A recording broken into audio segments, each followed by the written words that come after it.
एक बार की बात है। रोहित अपनी माँ के साथ एक छोटे से घर में रहता था।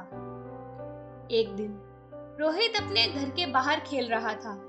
उस दिन उसकी माँ काम पर नहीं गई, वह घर पर ही आराम कर रही थी। उसने अपने बेटे को आवाज लगाई, रोहित, कहाँ है बेटा? इधर आ। रोहित माँ की आवाज सुनकर दौड़कर माँ के पास आया। क्या हुआ माँ? बेटा, जरा सा पानी दे दे पीने के लिए और जा कुसुम चाची को बुला ला। रोहित ने माँ को पानी दिया। पानी देकर वह दौड़कर कुसुम चाची के घर चला गया। चाची चाची, माँ ने आपको बुलाया है। ठीक है, तो चल मैं आती हूँ। कुछ ही देर में कुसुम उसकी माँ के पास आ जाती है। कमला, मैंने तुझे पहले ही कहा था काम से छुट्टी लेकर अपना इलाज करा ले, लेकिन तूने मेरी सुनी ही नहीं कभी। बहन, मुझे लगता है शायद अब मैं ना बच पाऊं। मुझे रोहित की बहुत चिंता होती है। यह तो ठीक से अपने हाथ से खाना भी नहीं खा पाता। मेरे बाद इसका क्या होगा? बेकार की बातें क्यों सोच रही है? ऐसी बीमारी तो आती जाती रहती है, तू ठीक हो जाएगी। कल अस्पताल गई थी, तो डॉक्टर ने क्या कहा? डॉक्टर ने बोला है कैंसर फैल रहा है, इसका लंबा इलाज चलेगा। लेकिन मैं जानती हूँ डॉक्टर झूठ बोल रहे हैं। मेरा शरीर अब मेरा साथ छोड़ रहा है। छोटा सा रोहित घर के बाहर खड़ा होकर अपनी माँ और कुसुम चाची की बातें सुन रहा था। उसे लगा जैसे उसकी माँ और उसका साथ छूट जाएगा। कुसुम चाची माँ को सांत्वना दे रही थी। बहन, मेरे बाद मेरे रोहित का ख्याल रखना। जानती हूँ तुझ पर कोई हक नहीं है, लेकिन इसके पिता के जाने के बाद सबने मेरा साथ छोड़ दिया। तू इसकी चिंता मत कर। तूने कहा था बड़े कैंसर के अस्पताल में तेरा इलाज है। हाँ, है तो सही, लेकिन वहां इलाज कराने में बहुत पैसा लगेगा। मैं कहां से लाऊंगी इतना पैसा? भगवान पर भरोसा रख, सब ठीक हो जाएगा। रोहित छिपकर दोनों की बातें सुन रहा था। उसे बस इतना पता था कि भगवान जी उसकी माँ को अच्छा कर सकते हैं। शाम को जब कमला आराम कर रही थी, तब रोहित ने अपने बस्ते से कॉपी निकाली और कुछ लिखना शुरू किया। भगवान जी, मेरी माँ को कैंसर है, उसकी बीमारी ठीक कर दो, नहीं तो पैसे ही भेज दो ताकि बड़े अस्पताल में माँ का इलाज हो जाए। पापा की तरह माँ को अपने पास मत बुला लेना। भूल ना जाना, मेरा घर बड़े हनुमान जी के मंदिर के पीछे वाली गली में 3 नंबर का है। आपका रोहित। चिट्ठी लिखकर रोहित ने अपने बस्ते में रख ली और अगले दिन सुबह वह चिट्ठी लेकर गया और पोस्ट बॉक्स में डाल आया। रोहित बहुत खुश था। उसे पता था भगवान जी उसकी माँ को ठीक कर देंगे। बेटा, कहाँ चला गया था सुबह सुबह? कहीं नहीं माँ, बस बाहर ही खेल रहा था। रोहित की लिखी चिट्ठी डाक के साथ छटने के लिए पोस्ट ऑफिस पहुंच जाती है। वह चिट्ठी एक डाकिये के हाथ लगती है, जिसे पढ़कर वह पोस्ट मास्टर के पास ले जाता है। पोस्ट मास्टर चिट्ठी को पढ़कर सोचने लगता है कि इस बच्चे की मदद करनी चाहिए और चिट्ठी जेब में रख लेता है। शाम को पोस्ट ऑफिस से छुट्टी के बाद पोस्ट मास्टर अपनी बाइक से घर जा रहा था। रात का समय था, गड्ढे बहुत थे।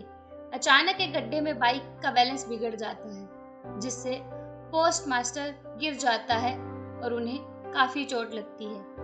कुछ लोग दौड़कर आते हैं। 2 लोग उसे एक ऑटो में बिठाकर अस्पताल ले जाते हैं। वहां तक जाते जाते वह बेहोश हो जाता है। अस्पताल के सबसे सीनियर डॉक्टर गिरधारी जी उस समय ड्यूटी पर थे। वह पोस्ट मास्टर के पैर का प्लास्टर लगवाते हैं और इंजेक्शन देते हैं। फिर वो नर्स से कहते हैं, इनको कौन लाया था? सर, पता नहीं, कुछ लोग इन्हें यहाँ छोड़कर चले गए और बताया है कि ये बाइक से गिर गए थे। इनकी तलाशी लो, इनका नाम पता कुछ तो पता चले। नर्स तलाशी लेती है। सर, ये पर्स मिला है, इसमें इनका आईडी कार्ड है। यह किसी पोस्ट ऑफिस में काम करते हैं। साथ ही यह एक चिट्ठी मिली है।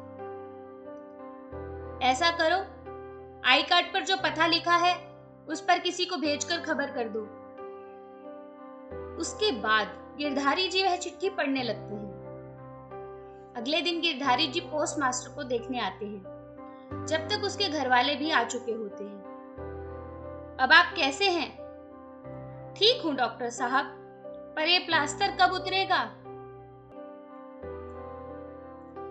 जल्द ही उतर जाएगा।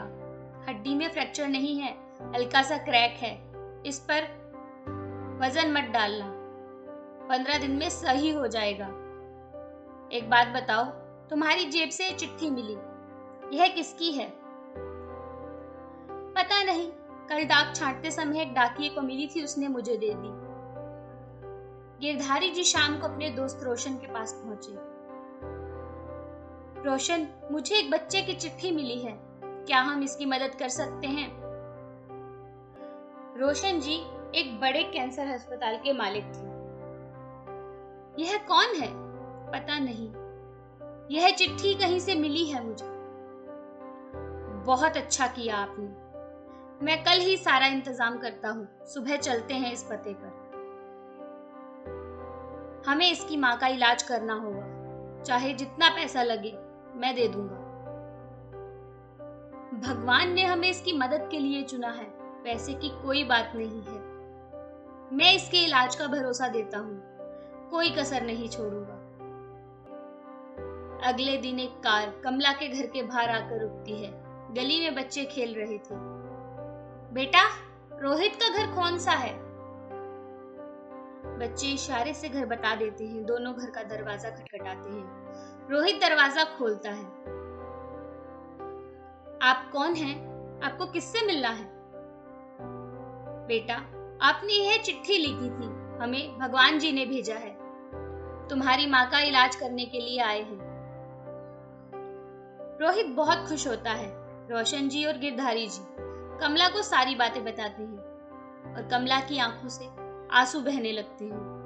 वह कुसुम को बुलाकर रोहित को उसके पास छोड़कर उनके साथ अस्पताल के लिए चली जाती है। कमला का कैंसर अस्पताल में अच्छे से इलाज होता है।